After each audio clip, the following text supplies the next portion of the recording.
Donald Trump is in full collapse in Florida, and his bootlickers like Byron Donalds, the MAGA Republican candidate for governor, struggling as well. Hey, Byron, maybe not a good platform to run on data centers in everyone's backyard and shutting down small business opportunities. Yeah, you may want to recalibrate there, but after all, this is what Donald Trump is talking about at his Mar-a-Lago parties where Byron Donalds and others attend while they talk about the golden ballrooms and gilding bronze statues gold and whatever the hell Donald Trump wants to be doing with Qatari Air Force while Trump gives himself and his family tax immunity while the American people struggle and Trump leaves a trail of broken promises would be putting it generously. It is a trail of fraud and Ponzi scheming which has defined Donald Trump's entire bankrupted life. When you zoom in on Florida, Trump's approval, net negative 15 right there. And you can see why. I mean, the interview Trump gave on Friday, did you see it? On Punchbowl, where Trump said, look, if I were to rank myself 0 to 100 on the economy right now, I would give myself a 150 because things have never been better. We're in a golden age. Just ask the people in Florida, right? Their electricity prices are down. That's not true. Their rent, their cost of living is down. That's not true. They love the data centers. That's not true. Their property. You may just want to shut the hell up there, Donald. Listen to what he said. Play this clip. But our country right now is doing better than it's ever done. You know, when I see polls on the economy, I should have 150%, not 100%. Oh, yeah. Because we have the greatest, this is the golden age of America. What's being built now in this country has never, ever been built. And we are literally in the golden age of America. And I actually think people are starting. We'll see 89 days. We'll see if they. It's going to be very exciting. And then Donald throws Byron Donalds under the bus. And he said, you know, people like me, the issue is they don't like other Republicans. And so nothing I can do if they don't like these other Republicans, but they want me. That's what Donald Trump's campaign message is. Here, play this clip. Do you, MAGA Inc., the super PAC that your allies control, has a lot of money and a lot of people? Not my allies. I control it. Okay. You and your allies. $800 million. Are you going to spend it? It's funny. Nobody ever, of course, I'm going to do. You're going to spend it in the midterms. I could spend it on pretty much anything I want. I'm going to spend it I'm going to help Republicans. This midterm. And so when you say I don't care.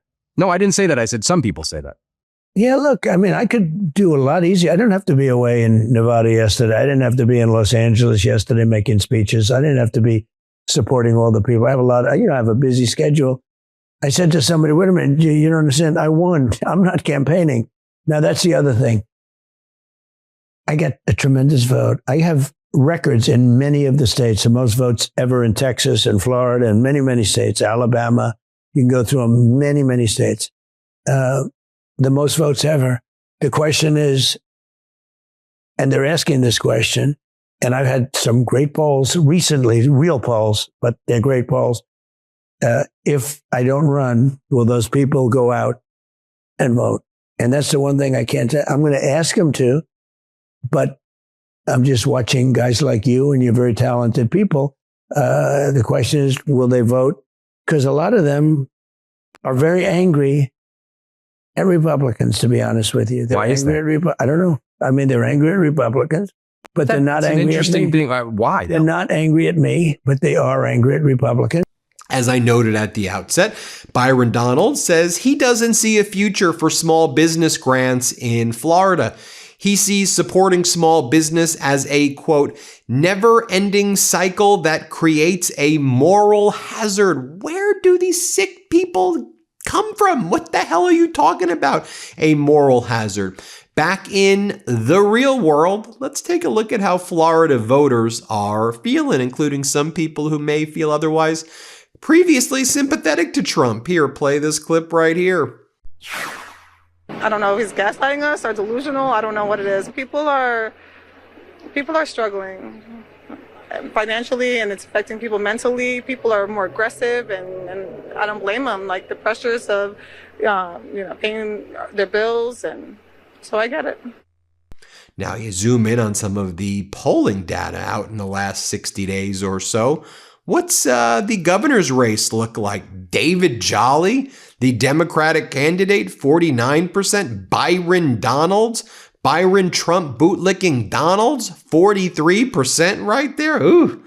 I don't know about that, Byron. You see Byron Donalds panicking now. He's like, oh, I'm not really sure. Maybe do we like Donald? What should we do about data centers? What am I supposed to say? Donald's like, data centers everywhere, Byron. Data centers everywhere. Put liquid gold, It's so freaking embarrassing, these MAGAs, right? They had their opportunity. They control all government in Florida. They screwed it all up. They destroyed people's lives and they continue to make things worse. Let's talk about change. Let's bring in David Jolly, the Democratic candidate for governor in Florida. Bring in my interview that I just did with Mr. David Jolly.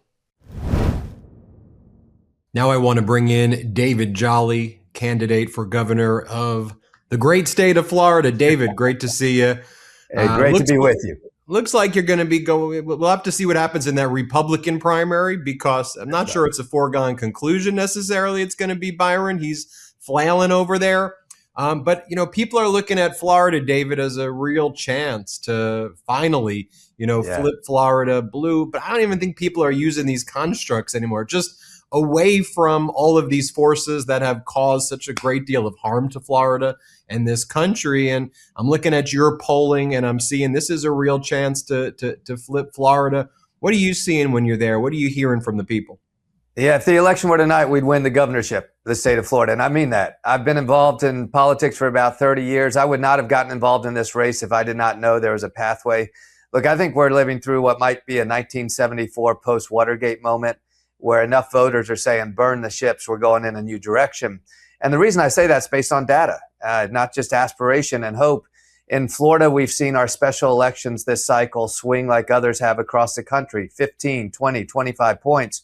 We've elected a Democratic mayor of Miami for the first time in 30 years, and it was by 19 points. And so if the election were tonight, we'd win. What I say to my Democratic friends is, let's be careful not to presume we've won hearts and minds because we're not registering a lot more Democrats.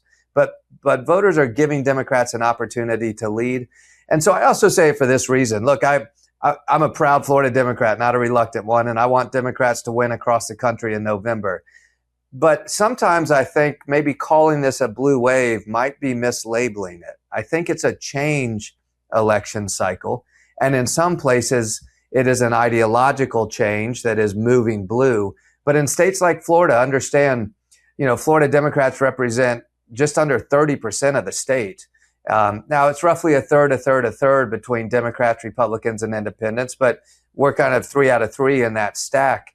And so what we are building may be less of a blue wave and more of a change coalition, but Democrats are being asked to lead that change coalition. And this is the historic opportunity. And so I talk about 3 values. The economy should work, government can do a little bit to improve our lives, and everyone's rights should be protected.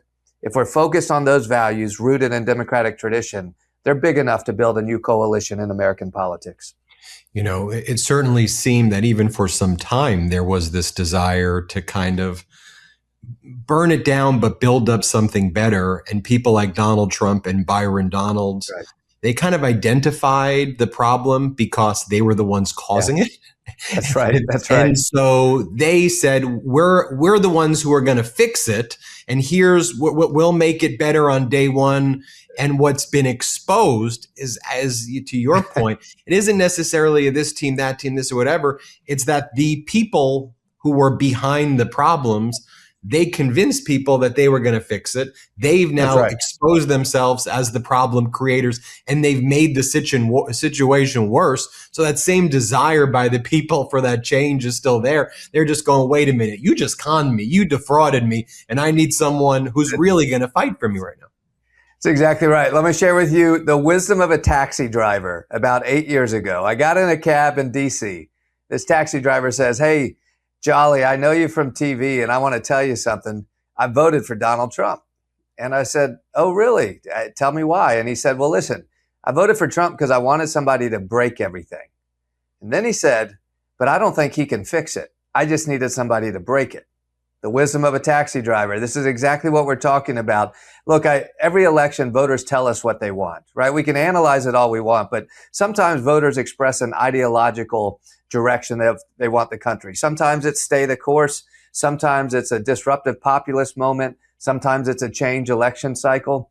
Voters right now know that there is an economic crisis that's gripping too many people.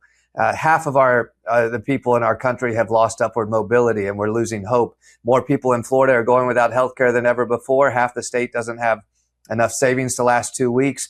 In a universal school choice state, Florida's families don't know where to educate their kids without having to pay tuition on top of vouchers. So the economy isn't working. We see the outright corruption from those in power. That's true in Washington and Tallahassee.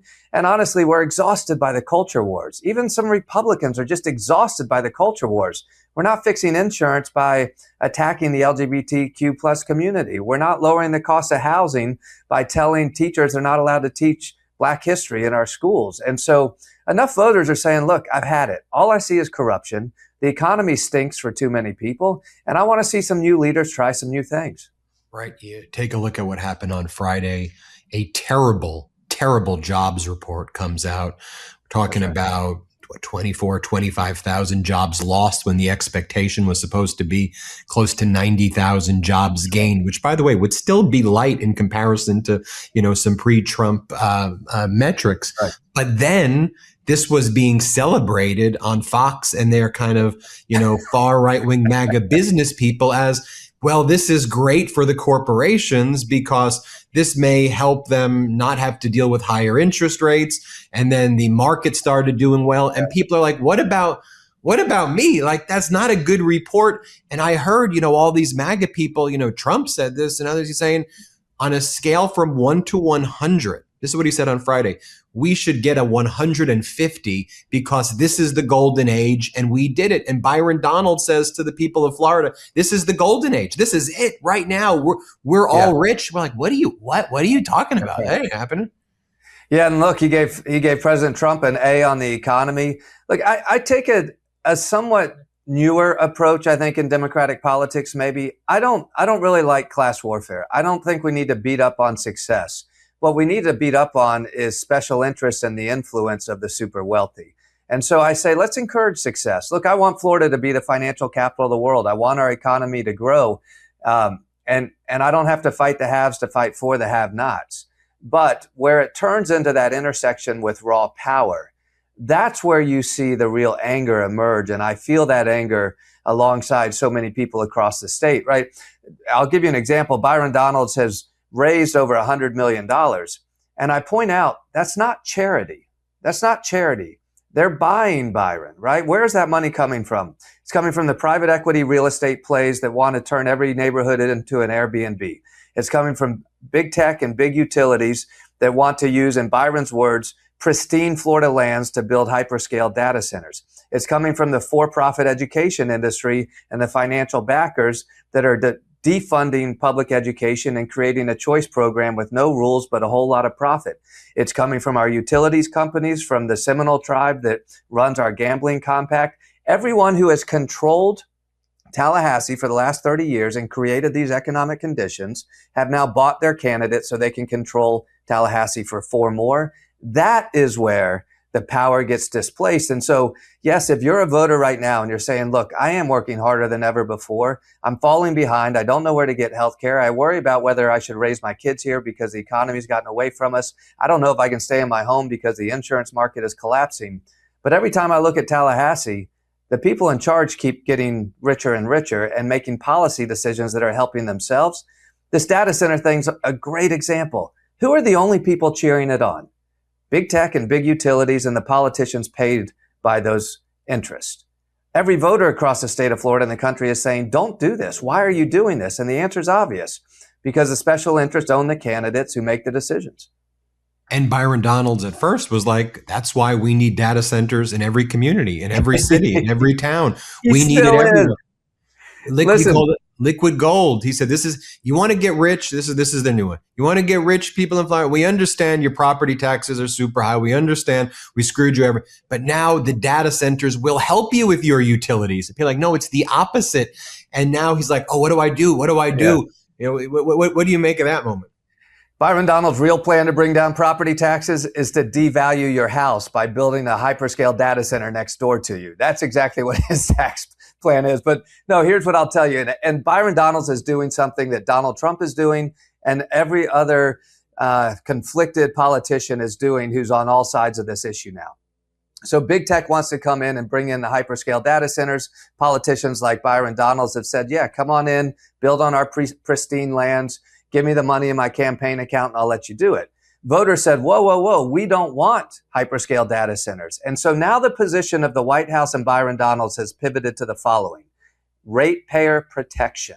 Ratepayer protection is what they're saying to make it look like they're pushing back. Now understand what that means. That means that big tech and utilities have to pay their own way. They're allowed to plunder as long as they pay for the plundering. Well, voters are saying, we don't want you to plunder. And by the way, paying your own way should have been the baseline. That's not a big reform. That's just because they got caught subsidizing the development of these hyperscale data centers. Now their position is, we're going to make them pay their own way, and they're taking a victory lap as though it's some important consumer protection. No, it's not. Look who's cheering on the Trump-Donalds plan for hyperscale data centers. Who is cheering it on? Big tech and big utilities. Who's against it? Voters. And so it is a bold-faced lie when you hear Byron Donalds say, I'm protecting the people of Florida. No, he's not. He's allowing big tech and hyperscale data centers to come into your backyard, plunder our environment, devalue your property, destabilize your community, and then pat himself on the back all the way on his road to what he thinks is going to be a November victory. He'll be proven wrong, but he thinks he's going to be insulated by the big money that's funded his campaign. Look, he's on the wrong side of the issue, and he's now trying to clean it up. But he's cleaning it up through the lens of ratepayer protection. That's not what voters are asking for. They presume they're going to be protected with rates. What they want is data centers to get out of the state of Florida. We've been seeing a lot of data showing just how dramatically independent voters are moving away from Trump and MAGA, and even people who used to refer to themselves as MAGA, some of the Trump base, non-college white people. We see a lot of this data. Trump's underwater, net -8 amongst cohorts like that. He's lost a lot of support amongst Latino groups. We see that in the polling data. You see the state. You know the state better than just about anybody. And I don't want to try to sell my audience hopium that things are changing. And regardless of even what you're seeing, we don't want, no one wants hope. This is going to be a hard race and everybody knows it. But I want to know what you're seeing there that may be different or similar or something else when you travel the state at this moment, August 2026. Look, there's still a MAGA element, but most people understand that MAGA is now a trail of broken promises. And Byron Donalds is trying to sell the state on something that is just not believable anymore, right? Prices have not come down. Your health insurance has not gotten easier. Gas prices are up. You're worried about your home. You're watching the Ukraine war continue and wars break out in new places. We're now in Iran through a war of choice. Everything that has been promised by MAGA is now a broken promise, and Byron Donalds is left to defend that. And so then voters turn and say, okay, what now? And this is where the problem for people like Byron Donalds comes in. You can't sell us on something that we know not to be true because we've caught up with the truth now. Donald Trump lied to us, and it's a trail of broken promises that Donalds keeps trying to sell. And so then the opportunity for us comes in. Can we build a coalition around Democrats who are excited for the historic opportunity for change, but independents and Republicans who are saying, look, if you just promise me the basics, right? Do the basics better. Get the economy working for more people. Try to stabilize the cost of housing and healthcare, improve our education system. Sure, invest in the environment and keep our community safe. If you just focus on the basics, and oh, by the way, along the way, ensure everybody's rights are protected and their dignity celebrated, regardless of the color of your skin, where you were born, who you love, or who you worship. There's enough there to build a coalition. I don't think this is a huge ideological swing election. It would be wrong to read it that way. It is an election littered with the trail of broken promises from Donald Trump and Byron Donalds. Yeah, I think a return to values and principles and humanity and empathy. That's right. And the real qualities of this country. And that's why The other side wants the culture wars. They want division. They want to figure out ways to pit us against each other to cover it all up. Before we go, where can people learn more about the campaign, David, and anything you want to say to our 7 million subscribers before we head out? Yeah, look, we need your help, davidjolly.com. And listen, it's not just about the future of Florida. Yes, we're going to create a new future in Florida, but understand for people looking to reset our national politics, winning the Florida governorship restructures our national politics. It means we built a coalition that doesn't exist, leading with Democratic values, but big enough to include independents and Republicans. It reshapes the map for the White House in 2028. It reshapes Democratic fortunes, if you will. And so it is important to have your help. We would win the race tonight, but the next 90 days are very choppy. Byron Donalds in the White House wake up every day calling me a radical socialist communist. I say, folks, I'm not radical. I'm not even cool. But what we're building is a coalition of normalcy and decency where everybody knows the economy needs to do a little better. Government can help and everyone's rights should be protected. I think we're on the dawn of something new in American politics, and it's happening right here in the Florida governor's race. David Jolly, thanks for joining us. Good to be with you. Thank you. Everybody hit subscribe. Let's get to 7 million subscribers. Before you go, our book, WTF America, is available for pre-order now. It's the story of how we got here and how we fight our way back. To pre-order, scan the QR code or click the link in the description. Let's do this.